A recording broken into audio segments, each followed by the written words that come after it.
میری کئی سالوں کی نمازیں اور روزے قضا ہیں تو ان کو ادا کرنے کا کیا طریقہ ہے؟ کئی سالوں کی نمازیں اور روزے ادا کر لیں، یہ طریقہ ہے، یہی طریقہ ہے، اس کے علاوہ اور کوئی طریقہ؟ جتنے سالوں کی نمازیں ہیں اتنے سالوں کی نمازیں پڑھیں۔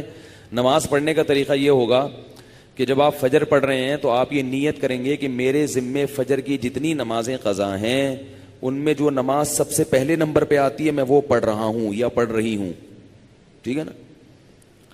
تو وہ آپ یہ نیت کریں۔ ظہر جب پڑھیں تو آپ کہیں میرے ذمے ظہر کی جتنی نمازیں قضا ہیں ان میں جو سب سے پہلی نماز ہے میں وہ پڑھ رہا ہوں۔ جب بھی نیت ہوگی تو یہی ہوگی۔ جب آپ دوبارہ فجر پڑھیں گے پھر آپ یہی نیت کریں گے میرے ذمے فجر کی جتنی نمازیں ہیں ان میں سب سے پہلی نماز، کیونکہ وہ جو آپ نے پڑھ لی ہے نا وہ تو ذمے میں رہی نہیں ہے، نہیں یاری نا، وہ تو ذمے میں رہی نہیں ہے، تو وہ خود بخود دوسری نماز پہلے نمبر پہ آ جائے گی ان نمازوں میں جو آپ کے ذمے میں ہیں، سمجھ رہے ہو؟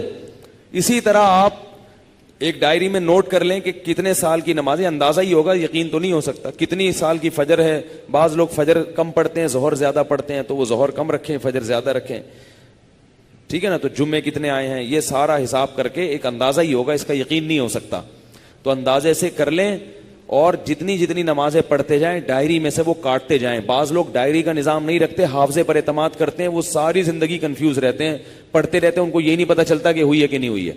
اس لیے حافظے پر اعتماد نہ کریں، ڈائری میں باقاعدہ نوٹ کریں اور جتنی نمازیں ہوتی جا رہی ہیں ان کو کاٹتے چلے جائیں، تو انشاءاللہ یہ نمازیں آپ کی امام مہدی کے آنے سے پہلے پہلے، جس اسپیڈ سے آپ پڑھ رہے ہیں اس میں تو یہی ہے کہ امام مہدی کے آنے سے پہلے پہلے یہ نمازیں آپ کی امید ہے کمپلیٹ ہو جائیں۔ تو بھائی 24 گھنٹے میں کم از کم ایک دن کی نماز لازمی پڑھو، ایک دن کی بھی نہیں پڑھ رہے تو پھر گناہ ہونے کا خطرہ ہے بہت سخت، اور ایک دن کی اگر پڑھ رہے ہو تو اگر موت آ گئی تو وصیت کر کے جاؤ، تو اللہ کی رحمت سے امید ہے اللہ تعالیٰ معاف کر دیں، کیونکہ انسان اس سے زیادہ کا مکلف نہیں ہے نا۔ اب ایک دن میں 5 نمازیں فرض بھی پڑھنی ہے پھر قضا بھی پڑھنی ہے تو اور بھی تو کام کرنے ہیں نا۔ بعض لوگ تو ایسے ہوتے ہیں اولو العزم ہوتے ہیں کہ وہ ایک دن میں 5 دن کی نمازیں قضا پڑھ لیتے ہیں۔ ہمارے حضرت کے ایک مرید تھے، وہ تقریباً 50 سال کی عمر میں دین پر آئے، گورنمنٹ میں کسی ادارے میں آفیسر تھے۔ 50 سال کی عمر میں جب آئے ہیں تو ایسا انقلاب آیا ان میں کہ انہوں نے 50 سال کی عمر میں عالم بھی بنے، وہ حافظ بھی بنے، اور میرا خیال ہے کتنے 40-50 سال کی قضائے عمری انہوں نے ایک سال میں نمٹا لی۔ ہم جب بھی جاتے تھے ہر وقت نماز پڑھ رہے ہوتے تھے یا تلاوت کر رہے ہوتے تھے اور مدرسے میں پڑھ بھی رہے ہوتے تھے، ایسا ٹائم کو مینج کیا انہوں نے۔ تو ایسے لوگ بھی ہیں، لیکن بہرحال شارٹ ہیں ایسے لوگ، تو آپ ایسے نہ بنیں، اتنا ہی کر لیں کہ 24 گھنٹے میں کم از کم ایک دن کی۔ پھر قضاء عمری پڑھنے کا کوئی ٹائم متعین نہیں ہے، فجر کے وقت میں ظہر کی پڑھ سکتے ہو، ظہر کے وقت میں فجر کی پڑھ سکتے ہو، مکروہ وقت نہ ہو۔ مکروہ وقت جو سورج نکلتے ہوئے، زوال کے وقت اور سورج غروب ہوتے ہوئے، فجر کے بعد بھی پڑھ سکتے ہیں، عصر کے بعد بھی پڑھ سکتے ہیں قضا۔ فجر اور عصر کے بعد نوافل تو نہیں پڑھ سکتے مگر قضاء عمری پڑھ سکتے ہو۔ وتر بھی پڑھنے پڑیں گے، احناف کے ہاں وتر کی نماز کیا ہے؟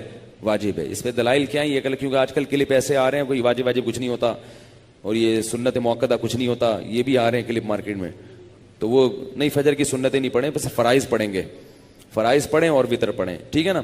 اور فرائض میں یہ آسانی ہے کہ تیسری اور چوتھی رکعت میں اگر کچھ نہ بھی پڑھیں تو بھی بول لینا چلے گا۔ فرض کی تیسری رکعت میں 3 دفعہ سبحان ربی الاعلی کہنے کی بقدر کھڑے رہیں تو بھی نماز ہو جائے گی، ٹھیک ہے نا؟ تو فجر یعنی فرض کی تیسری اور چوتھی، وتر میں تیسری رکعت میں پڑھنا پڑے گا، فرض کی تیسری چوتھی رکعت میں چاہیں آپ مختصر قرات کر لیں، تیسرا کلمہ پڑھ لیں تو یہ بھی ٹھیک ہے، بہتر ہے سورہ فاتحہ پڑھیں تو زیادہ بہتر ہے، تو یہ بھی، اور اس سے نماز آپ کی مختصر ہو جائے گی۔ پاکستان سے کسی نے پوچھا ہے کیا خواتین پر تراویح پڑھنا لازم ہے؟ تراویح سنت مؤکدہ ہے۔ سنت مؤکدہ کہتے ہیں جو فرض کی طرح اور واجب کی طرح تو نہیں ہوتی، لیکن وہ عام سنتوں کی طرح بھی نہیں ہوتی کہ اس کو چھوڑنے والے کو ملامت ہی نہ کی جائے، تو اس کو سنت مؤکدہ کہتے ہیں۔ عام سنتوں سے زیادہ تاکید ہے اس کی، کیونکہ نبی صلی اللہ علیہ وسلم نے جہاں بھی صیام رمضان کا ذکر کیا، قیام رمضان کا بھی ساتھ میں ذکر کیا، دن کا روزہ رات کا قیام، دن کا روزہ رات کا قیام۔ تو یہ قیام کیسے ہوگا؟ نبی صلی اللہ علیہ وسلم نے 3 دن یہ قیام کر کے بتایا کہ ایسے ہوگا۔ اس میں کتنی رکعتیں پڑھی یہ معلوم نہیں. پھر حضرت عمر رضی اللہ تعالیٰ عنہ کے عمل سے ہمیں پتہ چلا کہ بھئی وہ اس طرح سے 20 رکعتیں ہوں گی، کیونکہ پھر پوری دنیا میں حضرت عمر نے اسی کو رائج کیا اور چاروں اماموں کا اس پر اتفاق ہوا کہ 20 رکعت سے کم تراویح نہیں ہے. تو اس سے پتہ چلا کہ یہ جو قیام رمضان ہے نا یہی تراویح ہے، اور کم سے کم یہ 20 رکعتیں. تو اس لیے، اور یہ سنت مؤکدہ ہیں کیونکہ ان کی بہت زیادہ تاکید ہے. تو سنت مؤکدہ کا حکم یہ ہے کہ مرد ہو یا عورت دونوں کے لیے ایک ہی حکم ہے، الگ الگ نہیں ہے. ہاں مرد بہتر ہے کہ جماعت سے پڑھیں، جماعت سے سنت مؤکدہ نہیں ہے، خوب سمجھ لیں، انفرادی طور پر بھی پڑھ سکتے ہیں مرد ہو یا عورت ہو، لیکن جماعت سے پڑھنا افضل ہے، کیونکہ حضرت عمر نے جماعت قائم کی تھی، اور اس لیے تاکہ قرآن ختم ہو لوگوں کا. جن کو قرآن پڑھنا آتا ہے وہ جماعت کرائیں، جن کو نہیں آتا وہ قاری کے پیچھے سنیں. تو اب خواتین پہ تو مسجد کی جماعت فرض نماز بھی لازم نہیں ہے، تو تراویح کہاں سے لازم ہوگی؟ تو اس لیے خواتین بہتر ہے گھر میں تراویح پڑھیں. مسجد جانا چاہیں تو ہماری رائے تو یہی ہے کہ اس زمانے میں ان کو مسجد جانے کی بھی اجازت ہے، حدیث میں اس کی ثبوت ملتا ہے، اور تراویح میں تو ہمیں ملتا ہے کہ اسلاف اپنے عورتوں کو بھی تراویح کی نماز میں لایا کرتے تھے. تو لیکن بہرحال سنت مؤکدہ یہ ہے کہ پڑھ لیں آپ، جماعت سے پڑھنا سنت مؤکدہ نہیں ہے، گھر میں پڑھنا زیادہ افضل ہے. تو آپ گھر میں تراویح پڑھیں، 20 رکعت پڑھیں. اور سنت مؤکدہ کا حکم یہ ہے کہ کبھی کبھار چھوٹ جائے تو انشاءاللہ گناہ نہیں، کوئی حرج نہیں ہو، اس میں کوئی گناہ نہیں ملے گا. اور اگر کسی عذر سے چھوڑ دیں تو ویسے ہی کوئی حرج نہیں ہے، کیونکہ فرض واجب بہرحال نہیں ہے. تو بہت زیادہ تھکاوٹ ہو تو چھوڑی جا سکتی ہے، اور کبھی تھکاوٹ نہ بھی ہو تو کبھی ویسے ہی بھی چھوڑی جا سکتی ہے، لیکن کنٹینیو چھوڑنے کی عادت نہ بنائے. لیکن ویسے ایک جنرل نالج کے لیے بتا دوں، جو پڑھتے ہیں پراپر پڑھتے ہیں، جو نہیں پڑھتے پھر وہ چھوڑتے ہی ہیں. یہ تراویح ایسی چیز نہیں ہے 2 دن پڑھ لی 1 دن چھوڑ دی، تو جو ایسے کرتا ہے وہ پھر چھوڑا ہی رکھتا ہے. تو جو پڑھتے ہیں وہ کنٹینیو پڑھتے ہیں. تو نبی صلی اللہ علیہ وسلم نے جب بہت زیادہ تراویح کی فضیلت بیان کی ہے، قیام رمضان کی فضیلت بیان کی ہے، جس کو بعد میں اسلاف نے نام تراویح کا دیا، تو آپ کو چاہیے کہ اس سے قدر ادر کہ یہ سنت مؤکدہ ہے یا غیر مؤکدہ، آپ یہ فضیلت حاصل کریں. کیونکہ شاعر نے کہا ہے تمتع من شمیم عرار نجد فما بعد العشیۃ من عراری، کہ ایک خوشبو ہوتی ہے جیسے رات کی رانی کی خوشبو، یہ رات کے بعد ختم ہو جائے گی. تو تراویح کی فضیلت بھی رمضان کے بعد ختم. تو اس بحث میں پڑھے بغیر کہ سنت مؤکدہ ہے یا غیر مؤکدہ ہے، واجب ہے یا نہیں، اس بحث میں پڑھے بغیر آپ کنٹینیو پڑھ لیں، کیونکہ ثواب بہت ہے اس کا. اور یہ عید کا چاند نظر آتے ہی آپ کے پاس یہ آپشن ختم ہو جائے گا. لیکن حکم یہی ہے کہ سنت مؤکدہ ہے. کیا عورت دیگر عورتوں کو تراویح پڑھا سکتی ہے؟ اگر ہاں تو اس کا طریقہ کار بتا دیں. نیند اگر پیچھے لڑکا بھی کھڑا ہو جائے تو کیا حکم ہوگا؟ بنت نصیر لاہور سے. عورت کی امامت میں اگر لڑکا پیچھے کھڑا ہو جائے تو اس لڑکے کی تو بہرحال نماز نہیں ہوگی، کیونکہ مرد کو تو مرد ہی امامت کر سکتا ہے. لیکن عورت کی امامت کرے تو ہمیں اس بارے میں ایک روایت حضرت عائشہ سے ملتی ہے، لیکن اسلاف نے نہ اس پر عمل کیا، نہ ہمیں کوئی اس کی کوئی نبی صلی اللہ علیہ وسلم سے اس کی کوئی حوصلہ افزائی ملی، اور نہ کسی فقی نے اس عمل کو پسندیدہ عمل قرار دیا. یہی وجہ ہے کہ خلفائے راشدین کے دور میں بھی ایسا نہیں ہوا، بعد میں بھی ایسا نہیں ہوا، اور ہمیشہ مردی امامت کرتے رہے ہیں. تو اس لیے حضرت عائشہ کے اس عمل سے یہ بہرحال پتہ چلتا ہے کہ اگر کوئی عورت ایسا کر لے گی تو پیچھے عورتوں کی نماز ہو جائے گی، لیکن یہ عمل بہرحال پسندیدہ ہے نہیں. دیگر احادیث کو بھی اگر ہم سامنے رکھ کے دیکھتے ہیں، کہیں بھی ایسا نہیں ملتا نا کہ نبی صلی اللہ علیہ وسلم نے جماعت عورتوں کی کروائی ہو اس طرح سے کہ عورت کو حکم دیا. مثال کے طور پر آپ صلی اللہ علیہ وسلم کی جماعت مسجد سے نکل جاتی تو آپ گھر میں آگے امہات کو اپنے پیچھے کھڑا کر کے خود نماز پڑھاتے تھے. اور یہ بھی نہیں ہے کہ آپ صلی اللہ علیہ وسلم نے خواتین کو جب حکم دیا نا کہ تمہاری گھر کی نماز مسجد سے بہتر ہے، تو گھر میں آپ نے ان کو انفرادی نماز کا حکم دیا ہے. آپ یہ کہہ سکتے تھے کہ مسجد میں جماعت پڑھنے سے بہتر ہے تم گھروں میں جماعت کر لو، اگر اس کی اجازت ہوتی نا، جیسے کہ آج کل بہت سے اسکالرز فتویٰ دے رہے ہیں کہ عورت کو نماز پڑھا سکتی ہے. اگر ایسا ہوتا کتنے، یعنی عورتوں کو پھر گھر میں انفرادی نماز کا حکم تھوڑی ہوتا، بلکہ عورتوں کو حکم دیا جاتا کہ گھر میں اپنی جماعت کرا لیں وہ. لیکن ہمیں کہیں بھی نہیں ملتا. تو صرف ایک حدیث کو دیکھ کے کبھی فیصلہ نہیں کیا جاتا، باقی بھی تمام احادیث کو دیکھا جاتا ہے. تو ان تمام احادیث کو دیکھ کے فقہا نے جو استدلال کیا وہ یہ ہے کہ اگر عورت کو نماز پڑھا دے تو نماز ہو تو بہرحال جائے گی، لیکن یہ عمل بہرحال مکروہ اور ناپسندیدہ ہے، یہ قابل ترغیب عمل نہیں ہے. اس لیے خواتین کو چاہیے کہ وہ انفرادی نماز پڑھیں، جماعت سے پڑھنی ہے تو مرد کو امام بنائیں، اس کی اقتداء میں نماز پڑھیں. اور اگر بالفرض عورت کو نماز پڑھاتی ہے مکروہ ہونے کے باوجود، وہ کہتی نہیں شوق ہے اس کو پڑھانے کا، تو پھر خواتین امام جو ہے نا وہ صف کے بیچ میں کھڑی ہوں گی، وہ آگے نہیں کھڑی ہوں گی، کیونکہ نماز میں عورت کو بہت زیادہ سمٹنے کا اور پردے کا حکم ہے، ایکسپوز ہونے کی اجازت نہیں ہے. تو اس میں پھر یہ ہے کہ وہ خواتین، جیسے حضرت عائشہ کے بارے میں یہی ہے نا کہ خواتین کے بیچ میں تھیں وہ، تو پھر آگے جانے کے بجائے جہاں صف ہے اسی کے بیچ میں وہ عورت کھڑی ہو کے نماز پڑھائے گی. مسجد قریب ہوتے ہوئے گھر میں تراویح کا اہتمام کرنا. اگر مسجد قریب ہو تو گھر میں تراویح پڑھنے کا اہتمام کرنا کیسا ہے؟ اعجاز انصاری انڈیا سے. دیکھیں، تراویح کی جماعت مسجد میں لازم نہیں ہے. سنت مؤکدہ علی الکفایہ ہے کہ پورے محلے میں ایک جماعت بھی ہو تو سب سے سنت مؤکدہ ساقط ہو جاتی ہے. البتہ تراویح پڑھنا سنت مؤکدہ ہے، یعنی اگر آپ جماعت سے نہیں بھی پڑھتے تو انفرادی طور پہ پڑھیں. باقی آپ نے کہا مسجد قریب میں ہے، تو مسجد اگر قریب میں ہے تو بہتر تو یہی ہے کہ مسجد میں تراویح پڑھیں، کیونکہ اس کا ثواب زیادہ ہے. لیکن اگر کوئی مسجد میں نہیں پڑھتا، گھر میں بھی جماعت کر لیتا ہے تو بھی جائز ہے. باقی یہ کہ مسجد میں پڑھنا زیادہ بہتر کیوں ہے، وجہ اس کی ہے کہ حضرت عمر رضی اللہ تعالی عنہ نے مسجد میں تمام جو مختلف جماعتیں تھیں ان کو ایک امام پہ جمع کیا، اور صحابہ نے اس عمل کو بہت پسند کیا. اور حضرت علی رضی اللہ تعالی عنہ فرمایا کرتے تھے کہ اللہ عمر پہ رحم کرے، انہوں نے ہماری مسجدوں کو ایک رونق بخشی ہے. تو تراویح جو ہے یہ مسجد کی رونق ہے. تو اگر سب لوگ اپنے گھروں میں پڑھنا شروع کر دیں گے تو مسجد میں رونق ختم ہو جائے گی. تو اس لیے افضل یہی ہے کہ مسجد میں آپ جماعت سے جا کے تراویح کی نماز پڑھیں تاکہ مسجد کی ایک رونق بحال ہو. ہاں، حضرت عمر گھر میں پڑھا کرتے تھے، اس کی وجہ یہ تھی کہ آپ خود حافظ قرآن تھے. تو جو خود قرآن پڑھنا جانتا ہو، حافظ ہو، تو اس کے لیے بہتر یہی ہے کہ وہ خود سے پڑھے، تلاوت کرے اور گھر میں نماز پڑھے پھر وہ، تاکہ اس کا قرآن مکمل ہو، قرآن کا دور ہو جائے. لیکن جو غیر حافظ ہیں ان کے لیے افضل یہی ہے کہ مسجد میں جماعت سے نماز پڑھیں. مسجد میں نہیں پڑھتے، گھر میں کسی کی پیچھے نماز پڑھ لیتے ہیں تراویح کی تو بھی جائز ہے. البتہ یہاں ایک بات خوب اچھی طرح سمجھ لیں، آج کل یہ ہونے لگا ہے کہ تراویح کی جماعت مختلف جگہوں پہ قائم ہوتی ہے تو فرض نماز بھی وہیں پڑھ رہے ہوتے ہیں. یہ بالکل ٹھیک نہیں ہے. قریب میں اگر مسجد موجود ہے تو عشاء کے 4 فرض مسجد میں پڑھنا واجب ہیں. اگر قریب میں مسجد موجود ہے اور تراویح کی وجہ سے لوگ مسجد کی 4 فرض کی جماعت کو چھوڑ دیں گے تو گنہگار ہوں گے. تو اس لیے مسجد کی جماعت فرض نماز بہرحال مسجد میں پڑھنا واجب ہے اگر قریب میں کوئی مسجد موجود ہے. تراویح 8 ہیں یا 20 یا پھر مرضی پر ہے، جو جتنی چاہے پڑھ لے. میں نے دنیا میں کوئی ایسی مسجد نہیں دیکھی جس میں جتنی چاہے تراویحاں پڑھی جا رہی ہوں. بعض لوگ فتویٰ تو دیتے ہیں کہ کوئی عدد متعین نہیں ہے، لیکن وہ فتویٰ مارکیٹ میں چلتا پوری دنیا میں کہیں بھی نہیں ہے. یا تو کہیں پوری 8 ہو رہی ہوتی ہیں یا کہیں پوری 20 ہو رہی ہوتی ہیں. کیونکہ جب آپ کہیں گے نا جتنی چاہو پڑھ لو، امام نے ایک دن 8 پڑھا دی، اگلے دن 12 پڑھا دی، پبلک پکڑ کے امام کو کوٹ دے گی کہ تو کیونکہ مائنڈ لوگ لے کے آتے ہیں پہلے سے کہ ہم نے کتنی پڑھنی ہے، کتنی ہوں گی یہاں پہ. تو بعض فتوے صرف کچھ اسکالرز بیٹھ کے چلا دیتے ہیں مارکیٹ میں، وہ چلنے والے نہیں ہوتے، وہ خود اس پہ خود عمل نہیں کر رہے ہوتے.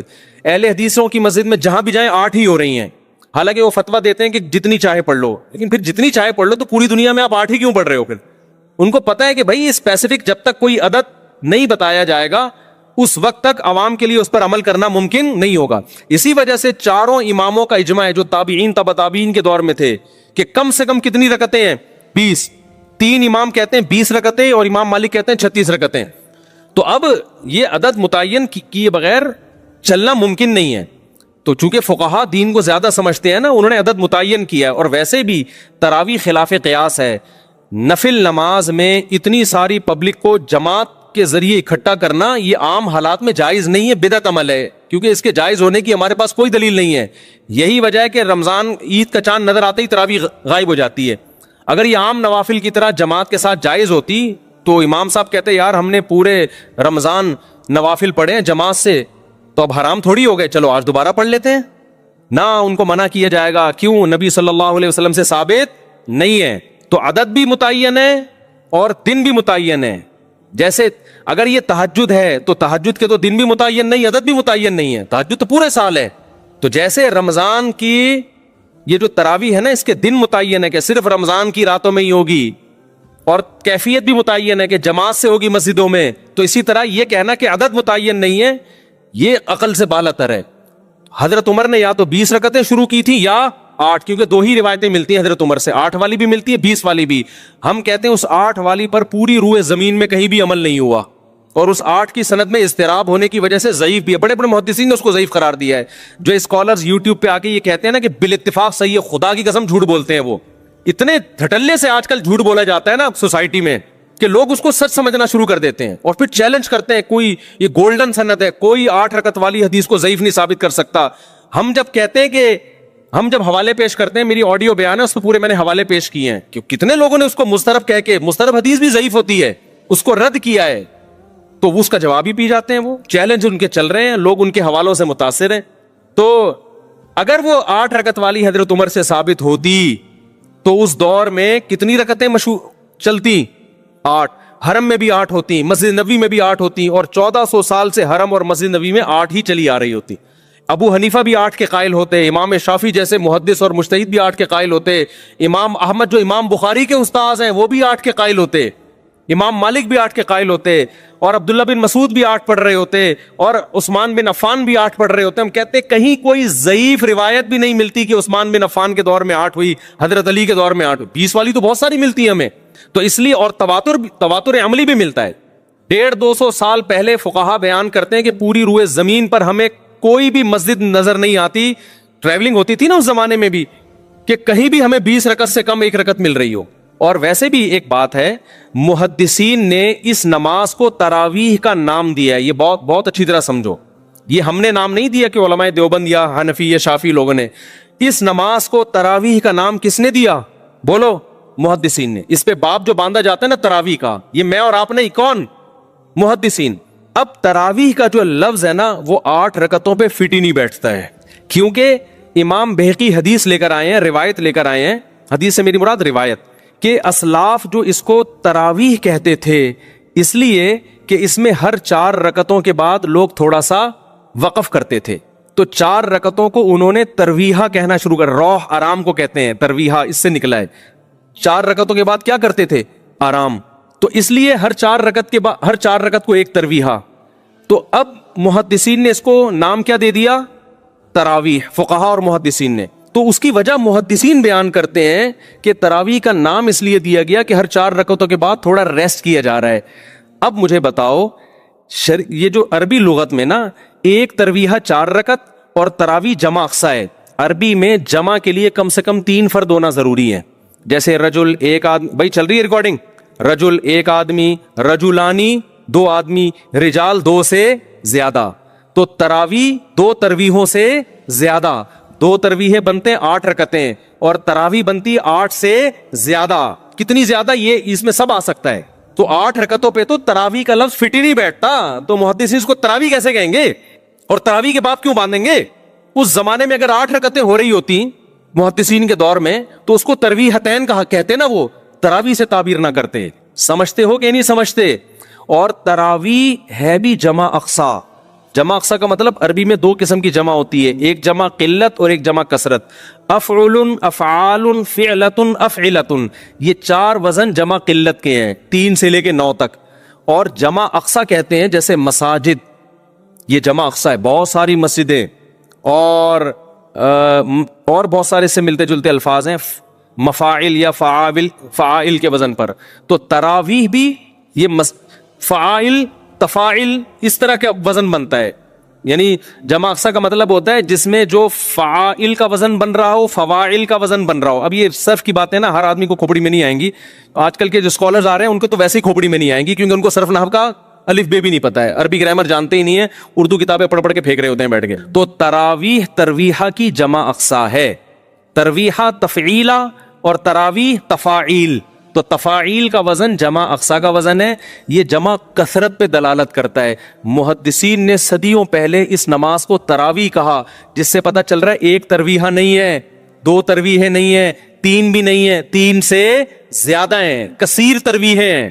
کثیر ترویحیں ہیں, جب کثیر ترویحیں ہیں تو وہ 8 اور 12 رکعتیں بھی نہیں ہیں, زیادہ ہیں وہ. تو جو حضرات اپنی مسجدوں میں 8 رکعت تراویح پڑھتے ہیں تو بھائی آپ اس کو تراویح کی نماز ہی نہ بولو, ترویحتین بولو. اچھا, انہوں نے بھی یہ کام کرنا شروع کر دیا, اب اس کو تراویح بولنا چھوڑ کے صلاۃ اللیل بولنا شروع کر دیا ہے کہ ہم صلاۃ اللیل بولیں گے, تراویح بولیں گے ہی نہیں اس کو. یہ آپ ایک اور مصیبت میں پھنس جاؤ گے.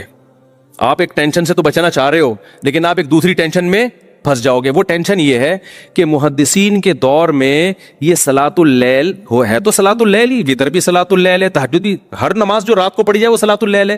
لیکن محدثین نے, یہ میں نے نہیں, ٹھیک ہے نا, محدثین اور فقہا نے اس کو الگ نام اس لیے دیا تھا یہ بتانے کے لیے کہ یہ صلاۃ اللیل عام صلاۃ اللیل جیسی نہیں ہے, اس کے کچھ احکام دوسری نمازوں سے ڈفرینٹ ہیں. اس میں بڑی جماعت ہوگی, ایک امام کے پیچھے لوگ پڑھیں گے, اور عشاء کے بعد پڑھی جائے گی یہ. جبکہ صلاۃ اللیل کب پڑھی جاتی ہے, جو تہجد جس کو آپ صلاۃ اللیل, وہ رات کے آخری حصے میں. تو تراویح آپ کو رات کے آخری حصے میں پڑھنی چاہیے.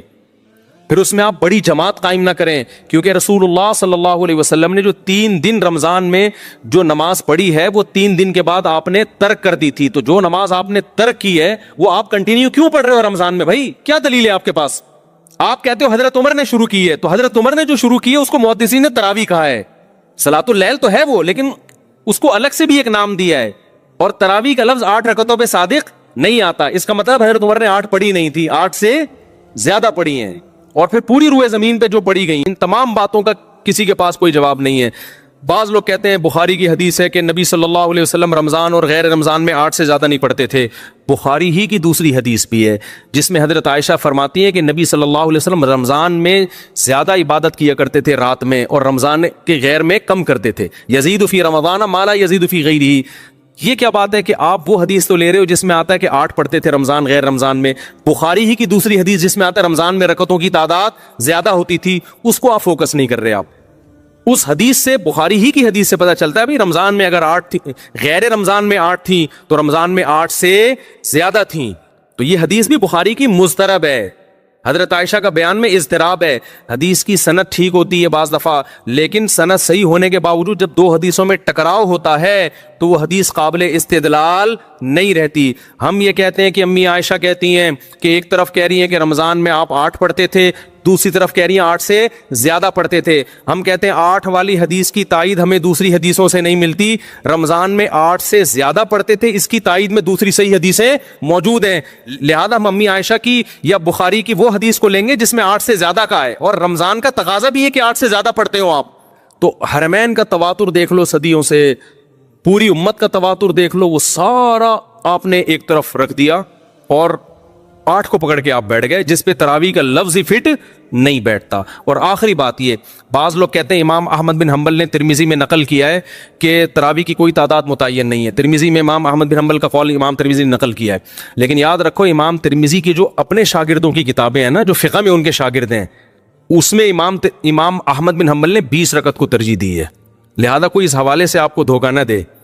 ترمذی کا حوالہ پیش کیا جاتا ہے کہ امام احمد کہتے ہیں اس بارے میں کچھ بھی منقول نہیں ہے، کوئی یعنی مختلف تعداد منقول ہے.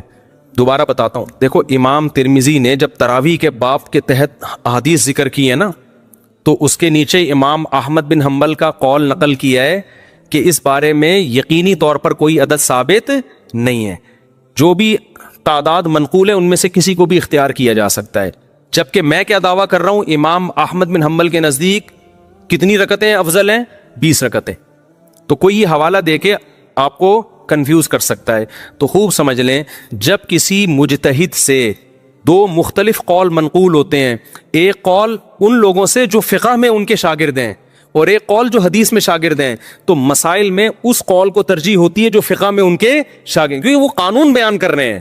امام احمد بن حنبل کی جو فقہ کی کتابیں ہیں جس میں امام احمد بن حنبل کا فتویٰ نقل کیا گیا ہے، جو ان کے جتنے شاگرد ہیں جس کو فقہ حنبلی کہا جاتا ہے، وہ سب اس پر متفق ہیں کہ امام احمد بن حنبل کے نزدیک کتنی رکعتیں ہیں؟ 20 رکعتیں ہیں. تو وہ زیادہ اس ترجیح ہے. دوسری بات یہ کہ امام ترمذی نے جو امام احمد بن حنبل کا قول نقل کیا کہ ان کی نظر میں کوئی تعداد متعین نہیں ہے، اس سے بھی 8 پھر بھی مراد نہیں ہے، کیونکہ امام ترمذی نے جو روایت پیش کی 16 رکعتوں والی، 20 رکعتوں والی اور 20 سے بھی زیادہ رکعتوں والی،